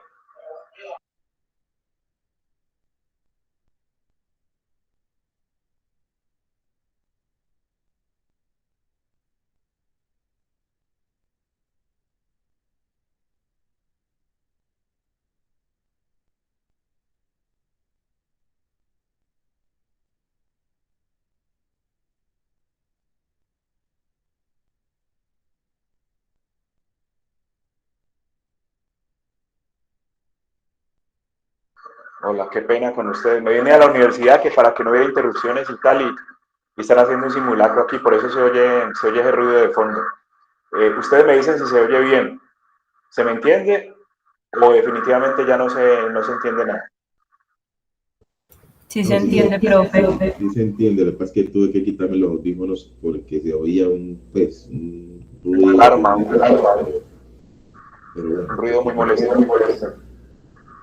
Bueno, entonces, otro ejemplo, ¿cierto? Y también este ejemplo sirve para entender cómo llevar esta representación al dominio de la frecuencia, pues también me da información que yo luego puedo usar para caracterizar la señal, para clasificarla o para identificar patrones en la señal.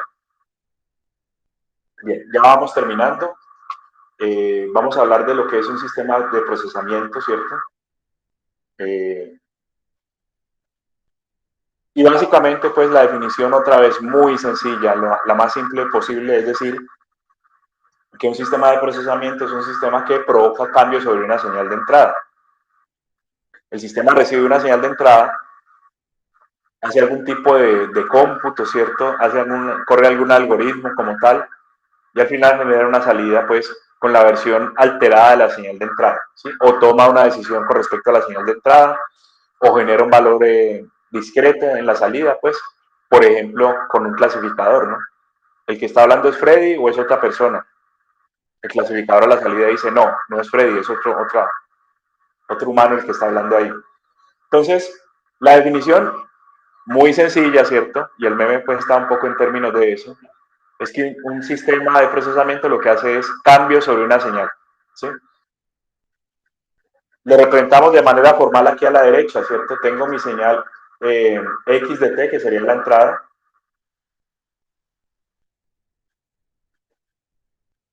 La señal Y de T, que sería la salida. Qué pena, puse en inglés una y en español la otra. Y este T mayúscula, este tau mayúscula, correspondería justamente a la transformación. A ver. Ya quito esto más bien. Este tau mayúscula corresponde a la transformación que representa el sistema, es decir, ese tau representa los cálculos que tiene que hacer el sistema procesando a x de t para poder generar y de t, ¿sí?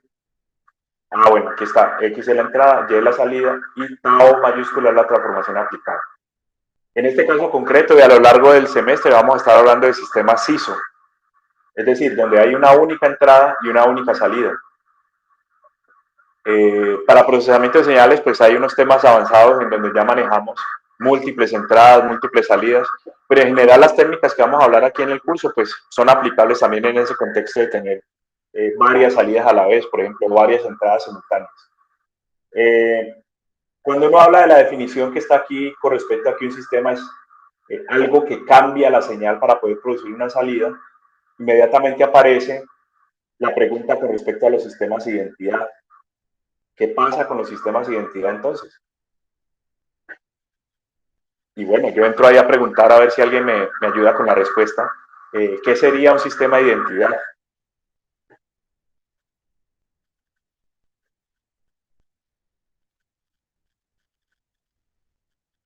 Pues lo de seguridad, ok. No. No. Es más, no es tanto tema de criptografía ni nada de esas cosas, es más como de sistemas. Es un sistema de comparación de señales. Más o menos. Lo de la matriz de identidad tiene que ver más con eso. ¿Qué hace una matriz de identidad?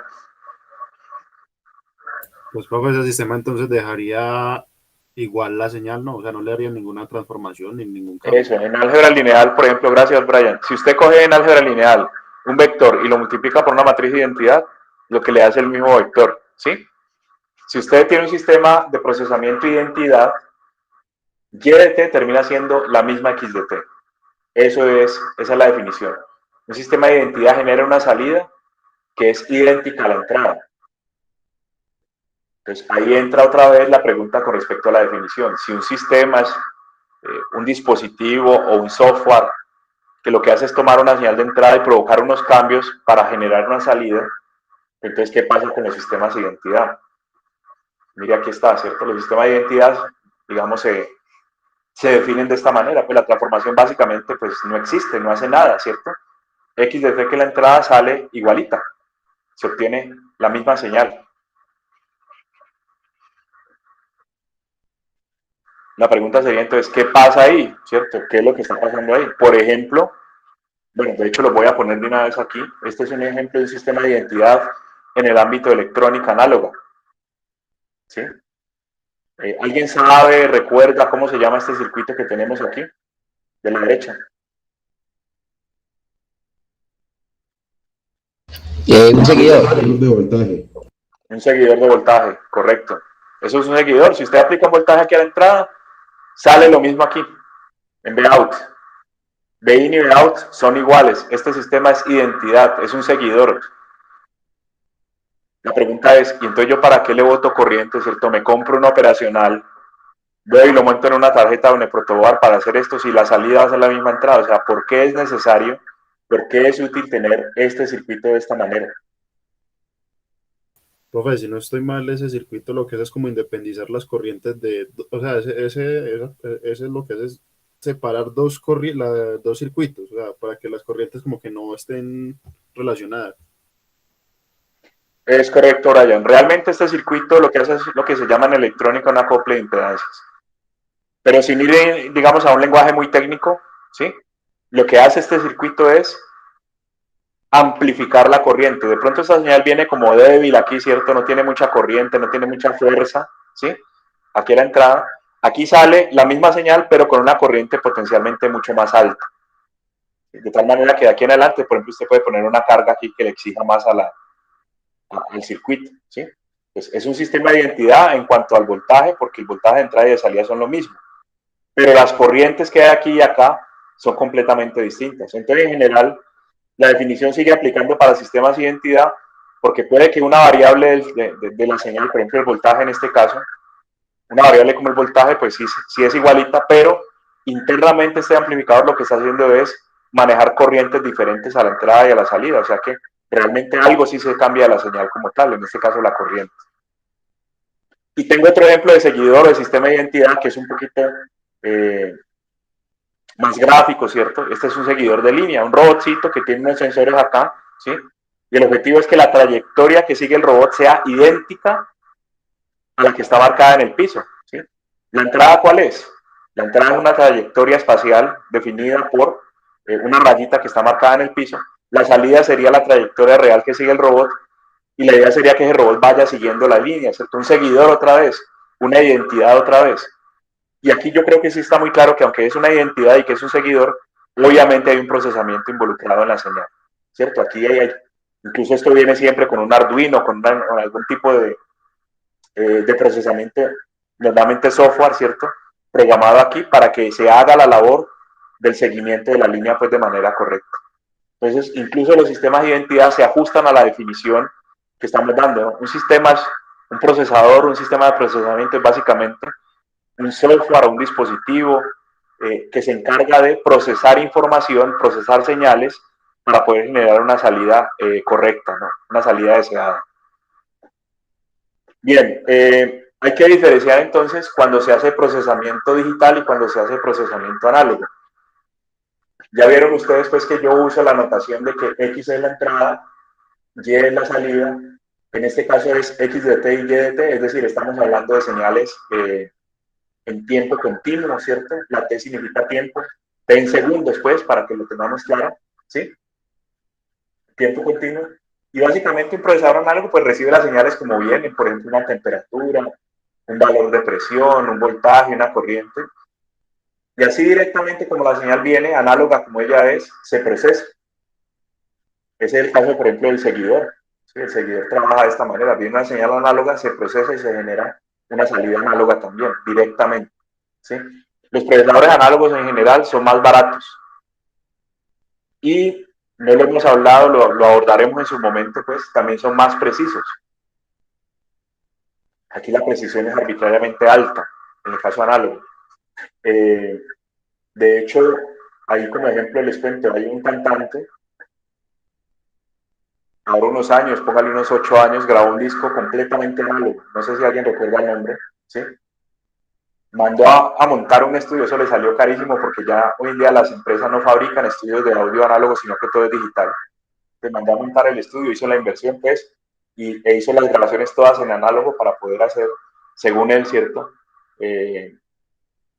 Poder sacar un disco, digamos, con mayor fidelidad. ¿Sí? ¿Alguien sabe el cantante, no? Bueno, ahí les dejo la tarea. Entonces tenemos un sistema que recibe una señal de entrada análoga, procesa y genera una salida análoga directamente. En el caso digital, observen cómo arranco con mi señal análoga representada como X de T, ¿sí? Como el procesador del centro es digital, no la puedo procesar directamente y entonces toca poner aquí este bloquecito, que es el conversor AD, ¿cierto? El conversor de análogo a digital, ¿sí? Entonces X de T queda convertido en X de N, ¿sí? Y la N tiene que ver con una pregunta que hacía Laura ahorita, ¿sí?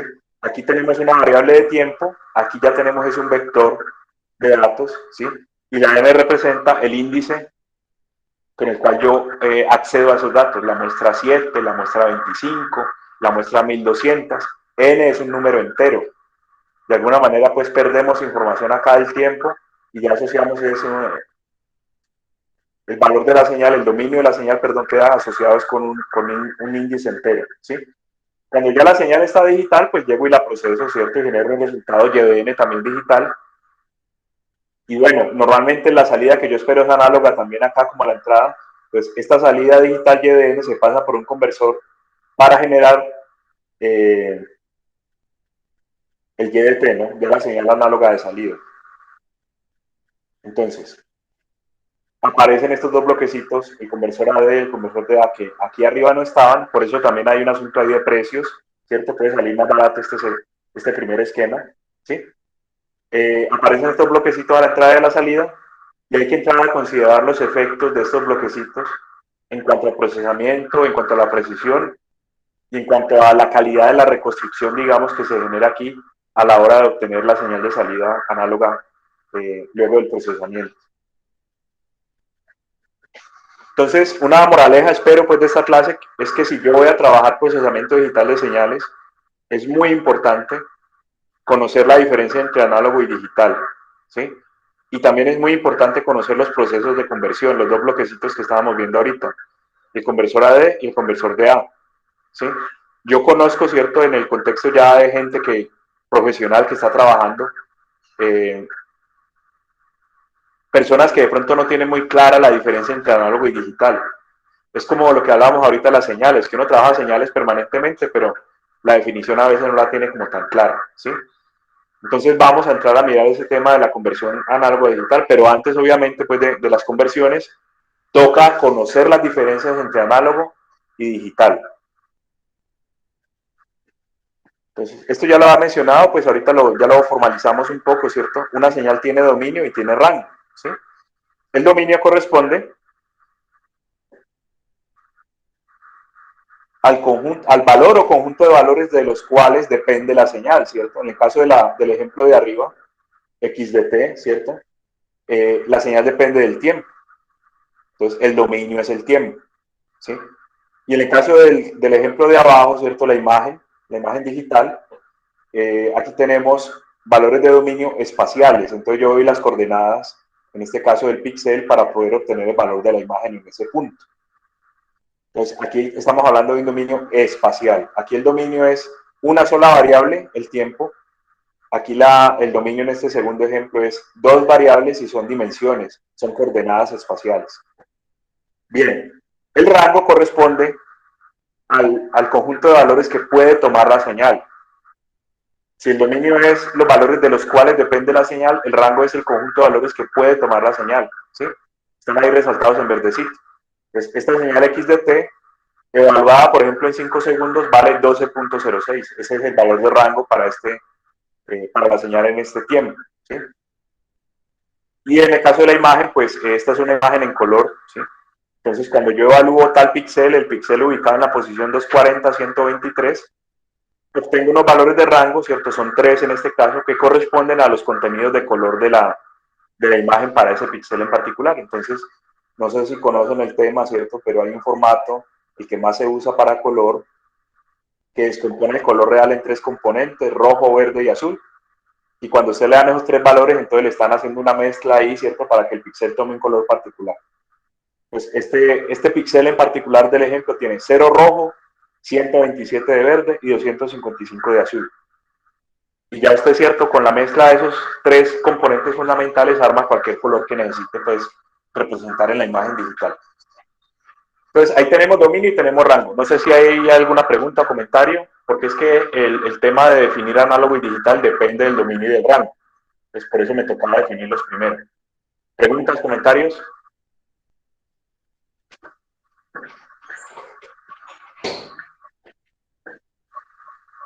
Bien. Entonces, para entrar a definir ya lo que es una señal análoga, diría simplemente que una señal es análoga, ¿sí? Es análoga si es continua tanto en su dominio como en su rango. Esta señal, por ejemplo, se considera análoga porque yo puedo evaluar la señal en cualquier punto del dominio, ¿cierto? Si a mí me da por mirar la señal aquí en este puntico, por ejemplo, pues eso tiene una correspondencia, ¿cierto? Directa, ¿sí? Entonces no hay tiempos prohibidos, digamos, la señal existe para cualquier valor de tiempo. Es continua en el tiempo, continua en su dominio. Y simultáneamente para el rango, pues que sería este conjunto de valores de acá, tampoco hay ningún valor prohibido, ¿cierto? La señal puede tomar cualquier valor en este intervalo, ¿cierto? De voltajes, por ejemplo, que pueda tener la señal aquí. ¿Listo? En el caso de las señales digitales, voy a borrar esos gráficos que hice. En el caso de las señales digitales, que sería la que está apareciendo allí en azulito, ¿sí? Las señales digitales son discretas en su dominio, en este caso, por ejemplo, discretas en el tiempo, y también discretas en su rango. Entonces, miremos la parte del dominio. Observe cómo las muestras existen solamente para ciertos tiempos. Si a mí particularmente me da por ver un valor de tiempo en el cual no se tomó muestra, pues la señal simplemente no existe para ese tiempo, ¿sí? Solo hay unos valores de tiempo, unos valores de dominio permitidos. Listo, esa es la característica de una señal digital. El tiempo está discreto, está discretizado. Y cuando yo voy y miro el rango, lo mismo, o sea, hay unos valores de rango, unos niveles permitidos para que la señal pueda tomar y otros que no. ¿Sí? Y justamente por eso, no sé si lo notan acá de pronto en el gráfico, hay situaciones en las cuales la señal digital no coincide perfectamente con el valor análogo original. Mire, por ejemplo, ese ejemplito que estoy señalando aquí con la flecha. Ahí hay una discrepancia, ¿cierto? La señal análoga original no coincide del todo con la señal digital. Se ve mejor por acá. Por acá hay unos ejemplos de que no coincide el valor análogo original con la señal digital después de la conversión. Yo entro a preguntar ahí, ¿por qué? ¿Quién me ayuda ahí con la respuesta? ¿Por qué la señal digital no coincide del todo en algunos momentos con la análoga original? Profe, porque el número de muestras es pequeño, no tiene tanta resolución. No. O sea, el número de muestras es, yo podría decir, bueno, ahí póngale usted por ahí unas 40 muestras. Métale 10.000 muestras a eso. O sea, muchas más muestras a eso. Muestre más rápido, sería la forma pues correcta de decirlo. Muestre a una tasa más alta, a una frecuencia más alta. Y aún así tenemos el problema de la discrepancia. O sea, no es por ese lado, André Felipe. Profe, sería porque el rango está discretizado, es decir, solo puede escoger ciertos valores de ese rango.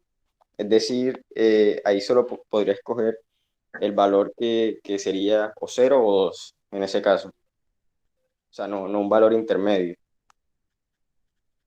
Sí, más vale por ahí la cosa. ¿Salim me iba a decir algo? Sí, usted acaba de decir que el rango también era discreto, entonces cuando en la conversión la amplitud cae en un valor intermediario, pues toca redondear ahí según unos criterios, toca redondear para arriba o para abajo y ahí es donde aparecen esas imprecisiones del gráfico.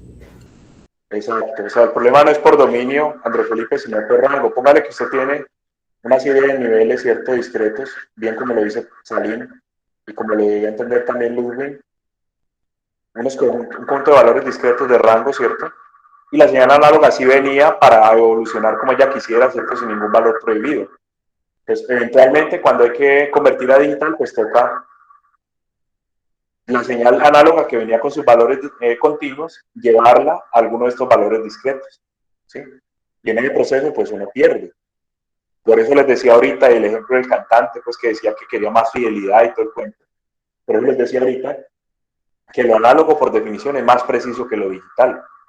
El análogo puede tomar cualquier valor, aquí en digital toca redondear o truncar las muestras para poderlas hacer corresponder con los niveles que tengo permitidos. ¿Listo? ¿Eso está claro?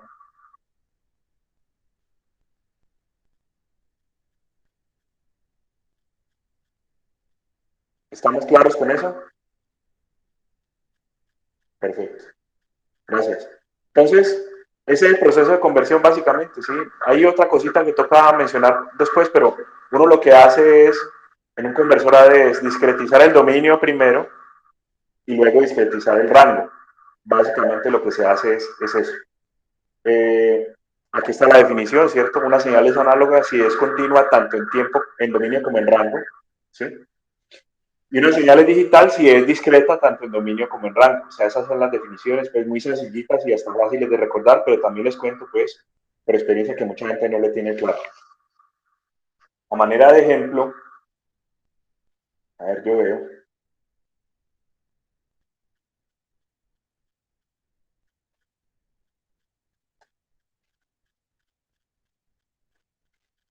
A manera de ejemplo,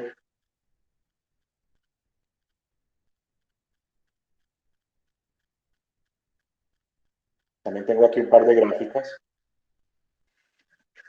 ¿cierto? Para que las miremos y ya vamos terminando la clase de hoy, ¿sí? Este es el proceso por medio del cual se discretiza. Este primer gráfico es el proceso por medio del cual se discretiza el dominio. ¿Listo?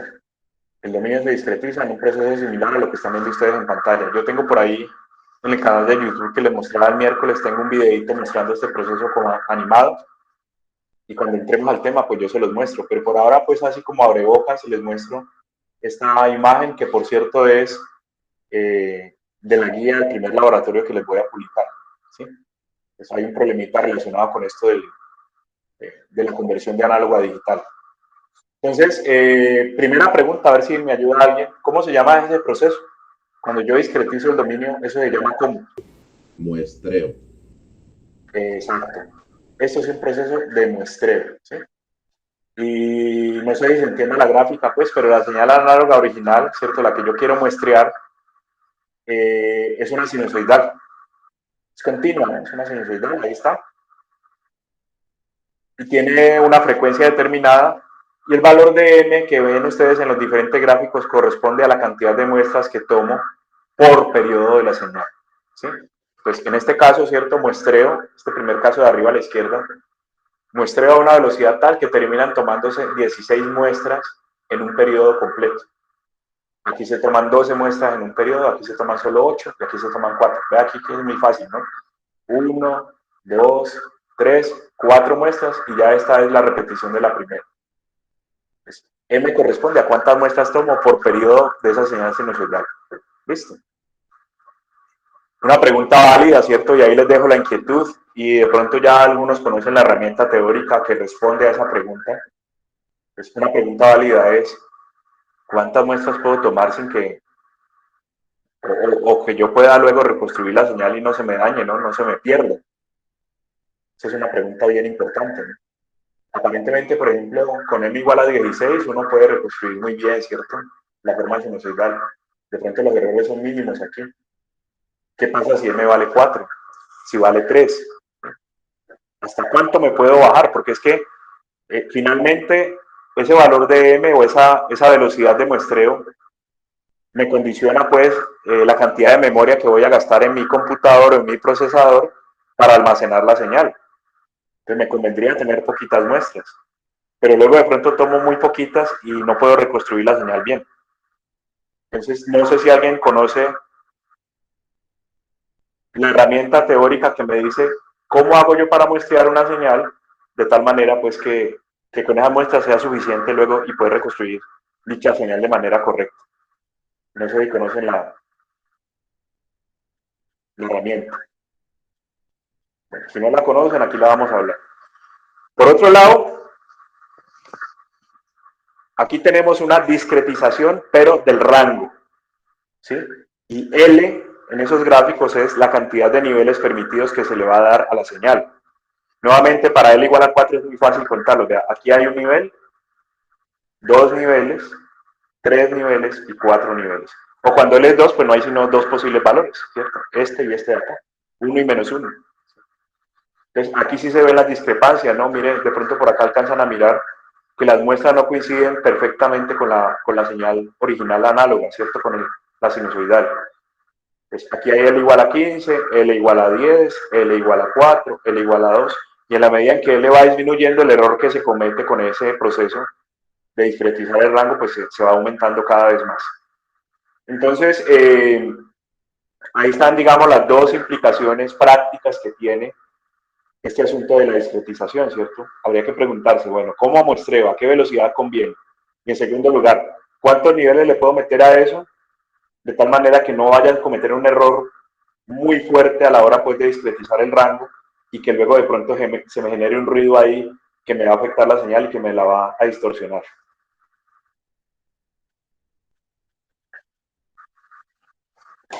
Y a manera pues de reto, ¿cierto? Esto lo estoy manejando desde el semestre pasado y nos fue muy bien con esto. El que quiera, ¿cierto? Esto es opcional. Pues a manera de reto, la idea es de pronto empezar a hacer esas pruebas que les mostraba en las dos últimas gráficas. Reducir la cantidad de niveles, ¿sí? Reducir la velocidad de muestreo y de alguna manera pues caracterizar el efecto que eso tiene en señales de audio, ¿cierto? yo digo, y bueno, reduzcamos esto a 10 niveles de cuantificación, se llaman, ¿sí? Manejemos 10 niveles en el rango nomás, solamente 10 niveles, y voy a escuchar la señal de audio a ver cómo quedó. ¿Será que se oye bien? ¿Será que el ruido ya es demasiado fuerte? ¿Sí?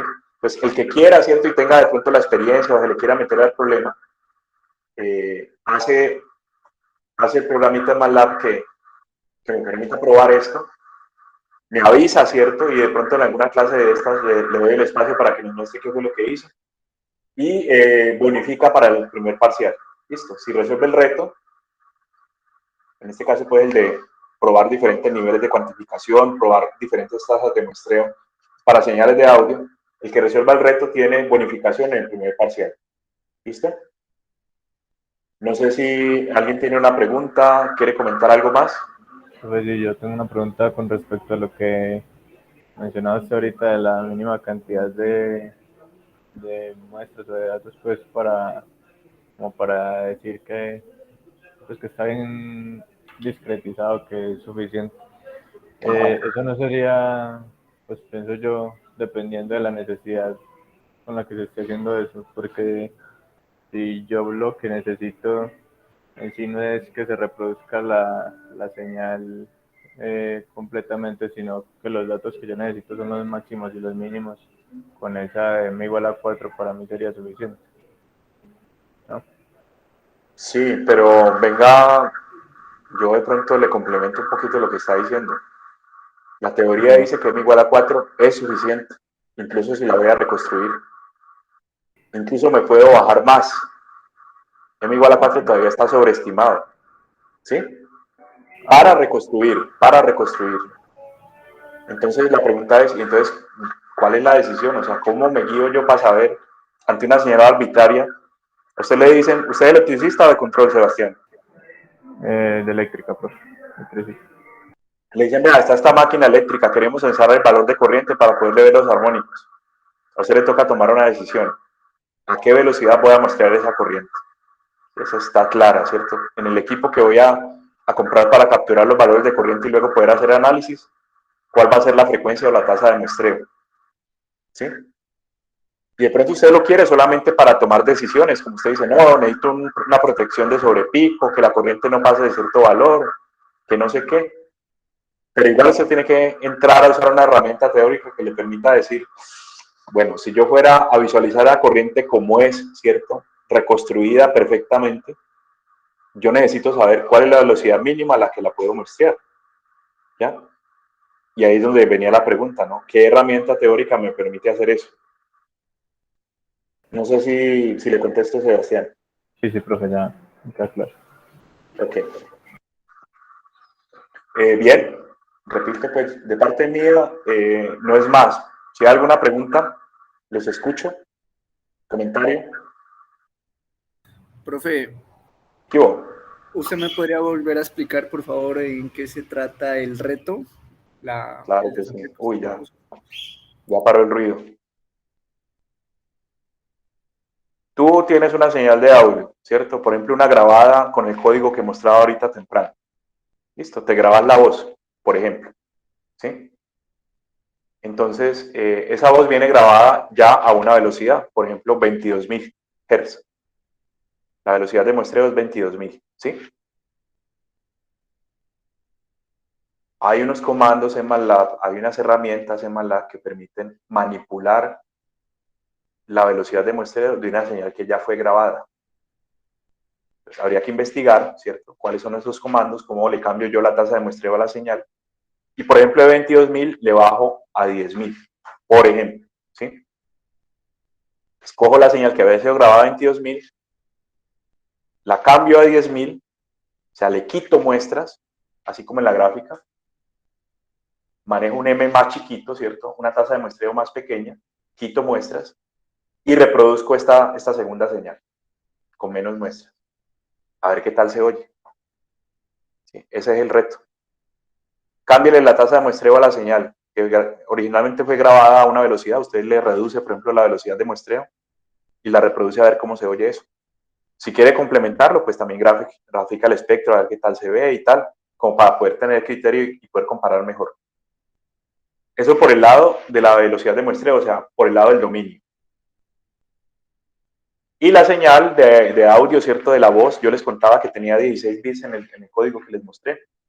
Esos 16 bits tienen que ver con la cantidad de niveles y usted también podría manipular esa parte a punta de código, ¿sí? Y decir, no, pues yo voy a bajar la cantidad de niveles solo a 30, o le voy a poner solo 10 niveles, o 5 niveles, o 2 niveles, a ver qué tal se oye eso, o cómo se le ve el espectro. ¿Listo? Entonces lo que dice el reto es tratar de reducir la cantidad de niveles y o de reducir la tasa de muestreo en señales de audio, a ver qué efecto tiene eso. ¿Sí le contesté? Sí, profe, muchas gracias. Ok. Profe, ¿y hasta cuándo sería el reto? Hasta que alguien lo resuelva. Ah, o sea, solamente una persona, el primero que lo resuelva. Es que el primero que lo resuelva lo presenta aquí en clase. Ah, ya. ¿Ya? Y ese es el que bonifica. Entonces me Ah, tienen que avisar, ¿no? Me tienen que avisar que ya lo hicieron, pues para yo darle el espacio aquí en la clase y lo presento. ¿Listo? listo, profe, muchas gracias. Bien. Nuevamente, muchachas, chicos, si no es más, ya nos veríamos, a ver, el martes no hay clase. Por cierto, el martes hay un claustro para discutir entre los estudiantes, ¿cierto? Y los profes también tenemos claustro a la misma hora. Discutir el plan estratégico de la universidad, ¿cierto? Hay unas preguntas que mandaron a hacer, hay unas situaciones, por ejemplo, ¿cierto? Una cosa que les pega directamente a ustedes y a mí como profe también, el tema de ese sistema de información que tenemos ahorita, que es horrible, que es pésimo, que genera errores.